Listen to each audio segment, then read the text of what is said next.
Diverse thinking to the podcast from a generational aspect. Change doesn't have to be overwhelming. Once you've made change, your mind knows how to make change. At any stage of our lives, we are unstoppable. Welcome to episode 19 of Unstoppable. I'm your host, Michelle Bonahoom. Today's guest is Corey Hayes, a veteran executive leader and founder of EMS US, which stands for Executives Mentoring Soldiers. Corey saw firsthand how challenging it can be for service members to navigate the transition to civilian life, so he created a powerful solution. EMS connects soldiers with experienced business leaders for personalized one-on-one mentoring tailored to each individual's goals and needs. Corey's commitment to service didn't end when his uniform came off. Through EMS, he's helping veterans gain clarity, confidence, and career momentum as they step into the next chapter of their lives. I'm excited to have Corey on as our guest to tell you more about the transformation he went through and the transformation he's helping to take other leaders through. Corey, welcome. Thank you, Michelle. Excited to be on here with you. Thank you. Well, why don't we just start diving in and tell us your story? Yeah. So, did a little bit about myself. I entered the military I want to say it was 26 years ago. So, and just recently retired, like you'd mentioned. And really wanted to try and find something for myself on the way out to continue to that service side of it. I really enjoyed my time with the individuals I served with, and really wanted to bring that outside of the military into my new career in the civilian side of things. And EMS became that way for myself and also for the family as well. So I had an opportunity to get in front of one of my mentors and a good friend of mine, Jonathan Dworsky, to talk about how we could try to help some of the service members as they were transitioning out of the military, taking those individuals that are struggling from really finding a meaning on the civilian side. Some of the things that I got back from some of the feedback when I called them and reached out to them was they were struggling trying to find a job. They didn't understand their role within the civilian careers. The language is different. It's a whole different language on the civilian side. So as I was starting to transition myself and looking out there, I thought, like, this is going to be easy. I can do this on the military side. And it wasn't that easy. So having these conversations and getting these service members in front of these CEOs and executives out there is really giving them that voice and helping them with that transition. Wow. So talk to me about the process of helping a soldier transition. So when a service member gets into the program, they ask or they sign up through the website, and they go in and they say, hey, I'd like to attend what we call our Connect Us events. So those Connect Us events is where we get the service member and the mentors together. And what we'll do is we'll give them the opportunity to spend one-on-one time with each one of the mentors to tell their story of what they're doing. We don't really talk to them about their career. We don't make it a job interview. We want it to really be natural and be able to have those normal conversations with each other to really to pick out some of those key words and those key things that those service members are struggling with. After that, they get an opportunity then to be mentored by one of those executives outside of that Connect Us event for additional 6 weeks after, so that they can really kind of hone in on the civilian language, build on their career within the civilian side of it, and help really bridge that gap from the military over to civilian careers. Wow. If you were to think of a story of a soldier that was really impacted by EMS, what would it be? I'll talk about it from a spouse standpoint. Had reached out and asked if, hey, do you guys work with spouses? And this program is part of that as well. And I said, yeah, just attend one of our next events. That she went and signed up, and her identity really became her husband's identity wherever he was being stationed. And so she was trying to find a footing here in Minnesota, not from the area. And so it was really, really stressful for her on that perspective. Came into the program, was a little bit apprehensive. And then after going through and meeting with her mentor and going through the process, she ended up getting a job in the field that she was looking at and build a network of individuals around her. And she said she called and she was in tears talking about this would have never happened if I wasn't able to go through the program. So that was, that you talk about one of the highlights. Impacting the individuals like that it was awesome to see. So So let's talk about the process of transformation, because that's a pretty critical transformation to go from having your identity tied to the military and needing to kind of find a new identity in civilian life. What's that process? Maybe speak from your own experience or the experiences you've seen.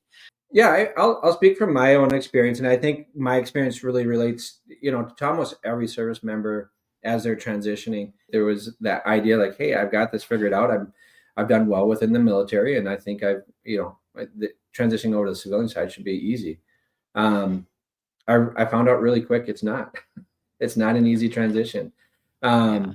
and a lot of it comes back to the fact that you have a way that you do things. And I mentioned this already, but you do it in the military. But now the civilian, Mhm. I start talking in my, I'd say my language within the military, and I try to use that on the civilian side, and it wasn't correlating. Sure. And the people are like, I have no idea what you're talking about. There's so many different nuances and different things that happen on the civilian side that I never was introduced to on the military side for 20 plus years. It's a struggle to understand, hey, am I doing a good job? Am I not doing a good job? Just because it's not necessarily communicated the same way it was within the military to identify that. You might have been top in the military. You could have, pinnacled in a lot of different areas within the military, but you start day one at a new job and a new civilian career, and you're not there. You're at the bottom and trying to figure it out. So, a lot of the way that we communicate within the military, it's very direct. Is that on the civilian side, people see me as being aggressive and overbearing, and no, that's just the way we did it in the military, and it was just normal. I think it's really learning the language. We talk about our jobs within the military. We call them MOSs, military occupation specialty. And so, yeah, my MOS or it was a 79 Tango within the military. Well, sometimes they use that in their resumes or use that in their interviews, and the interviewer or the person that's looking at the resumes are like, I don't know what they're trying to say here. Yeah, that's so important. I know when I did my MBA, I studied nonprofit businesses that were high performing and for profit businesses and various different sectors of leadership. And what I found was that high performance was the same in all of those areas, but it came down to just translation. And so I think you bring up a good point that, it's the military speaks a very different language. So if we can help soldiers with understanding civilian language and vice versa, it can be really helpful. Thinking about your own transition, like what were some of the steps that you went through and things that, you wish you would have done differently that would help soldiers that are transitioning today? I would say it's starting earlier, under identifying the fact that, hey, I'm going to be transitioning, and be able to identify that earlier in your career. I think one of the biggest things that we have a conversation with some of the service members. We attend a lot of different events, soldiers that were transitioning back from deployment, or we go to other events where people are retiring within 1, 2, 3 years. One of the biggest things that everybody talks about when we go to those events is, I'm 3 years out. I don't need to worry about it. I'm 2 years out. I don't need to Mm, worry about it. And I was one of those individuals. I'm like, yeah, once I get into my last year, we'll start looking at what I need to do. I would say the biggest advice is to say, start looking now. If you're looking at if you're 2 to 3 years out, and even if you're not planning on retiring, get the information. Know what is on the other side. Know some of the struggles, and start to even go through interviewing process just to figure out, what is the language and what type of job that you want to try to find. So then that way you have a longer runway instead of just saying, hey, I'm going to figure this out in the last months of my career. Yeah, I tell everybody, if you're 2 to 3 years out, you're in that sweet spot. It's time to start looking and start to have those conversations to see what you need to do. So, yeah. I was just going to say, what advice would you give to people that are looking to start a business or a group that, just never done it before? What advice would you have for them? it goes back to what we were just talking about. When you're looking at this, it's not something that happens overnight. You have to start laying the groundwork, years in advance. EMS wasn't something that we decided yesterday. It was something that, I was over 2 years out from transitioning out of the military, starting to have that conversation and build what EMS is today. It was through kind of that brainstorming session and try to figure out, okay, what are the things that we need to do, and what do we want this to look like. So if anybody's looking to try to start a business or try to get their business up and running, you need to really identify what you want it to look like on the front end, and then start trying some things out to see if that aligns with what you're trying to do. That's awesome. What's your vision for EMS? Right now in a short term, this year we're looking to help over 125 service members this year. We've got a lot of other states that are asking to be part of this program, and mentors that are reaching out saying, "Hey, I would love to have an opportunity to be in front of a service member, or how can I contribute to the program?" So to expanding it, just not just within Minnesota, but then expanding outside of Minnesota, which means that we can reach more service members, and I think that's the biggest part. We're getting more and more recognition. We've had individuals from the East Coast, from the West Coast. We've had people from the South that some have come from out of town just to attend one of our Connect Us events because they've talked to other individuals and said that was so impactful for them. So that means that there's others that we need to reach out to. And again, the long goal on this is to really be able to get out to these service members and really help bridge that gap. And hopefully we can continue to grow from that perspective. Yeah. And our audience is made up of business owners and business leaders. And so what would be the attributes of an ideal executive mentor for EMS? We would look for people that want to lift somebody up, but not only do that, but being able to give that time to show up at a Connect Us event.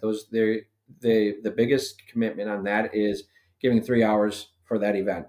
Minus that from the one-on-one with your mentor, your service member, or their spouse, it's really determined by you. So you get to kind of set those boundaries. Maybe it's a phone call once a week. Maybe it's every other week. Maybe it's meeting in person. So you guys get to start to identify that and really know what your roles are. But being able to have that time and be able to dedicate that time to do that. We don't expect them to be at every Connect Us event. We expect, hey, if you're going to be part of the program, that you give that time to that service member and are dedicated to doing that. So that's awesome. I know I've appreciated that as a busy executive. Executives are busy, and I've been able to come alongside one or two soldiers and coach them on a biweekly basis. And then, being at those Connect events and meeting lots of different soldiers, it helps me to know from a resource perspective, what do they need? So it doesn't have to take a significant time investment if you don't have it. So I love how a lot of times programs are structured and rigid, and this is really flexible and allowing you as an executive to meet the needs of that individual soldier. So I love how you structured that. This program was all designed by the service members. So the executives kind of helped design it from the executive side of it, but the soldiers designed it from the soldier side of it, where they talked about what is important to them on the executive side and what's important to the service side of it. So no matter which way you're coming from it, whether you're becoming a mentor or becoming a mentee through this program, it's been designed by your peers. And that's awesome. And so it's kind of fun to see how that evolves, and it actually really works well with each other. So yeah, that's awesome. So what are some of the things that were important to the soldiers and as you were designing the program? And then what are some of the key attributes of an ideal soldier going through this program?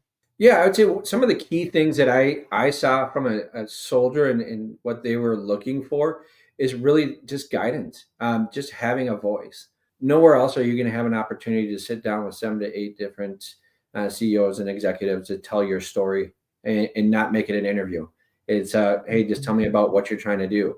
Service members usually walk away from just that Connect Us event and say that was probably the most impactful thing that they've gone through in years. It's really about being honest about who you are, and when you get into these one-on-ones and being open and honest, it really is going to be more impactful for you through that process. So. Not even just relating it to military, but anybody going into any situation, say you are working this job and you completely switch from finance to, say, now you're in a marketing area, right? Sometimes the same, but at the same time, completely different. If you had things that you were going to do every single day that you had to think about to just make sure you're on the right track, doing the right things, what would those things be every single day? And whether you have a spot that you see every single day, whether you have notes or you have something that you can identify with every single day to remind you to stay focused.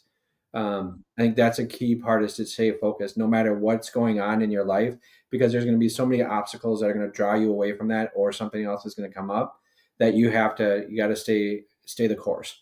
And then every now and then you need to find a mentor. You need to find somebody that's going to help you through that process. And I think having mentors is such a huge part of anybody in their growth, because that person is going to keep you on target, and they're going to say, hey, this is your goal. And they're going to be real about it. They're going to tell you, hey, yeah, let's not go that route. I'm telling you right now, it's not a good route. You may not see it, but they see it a little bit clearer. So knowing that, having somebody to go alongside with you on that is super important. Wow, it's exciting. It sounds like a great opportunity for mentors out there. And so, tell us about, if we have some leaders and executives listening that want to get involved, what are some steps that they can take? Yeah, I mean, if you're feeling drawn to, if you're listening to the podcast, and hearing this, and something's drawn you towards it, go onto the website and register as a mentor. And we will reach out to you and have that conversation to see, if this is a good fit for you. We really encourage you at least to explore it. The impact that it has to the mentors, and I mentioned it earlier, is just as much of an impact as it is to the service members. So I encourage you to at least research it and look into it, because we'd love to have you part of it. Right now, we've got more service members that are asking to be part of the program. We've got a wait list of service members that want to go through the program. So having mentors to sign up and come alongside with us through this process, and enjoy the journey with us is that's what we're looking for. Is somebody to step up, as from your leadership role.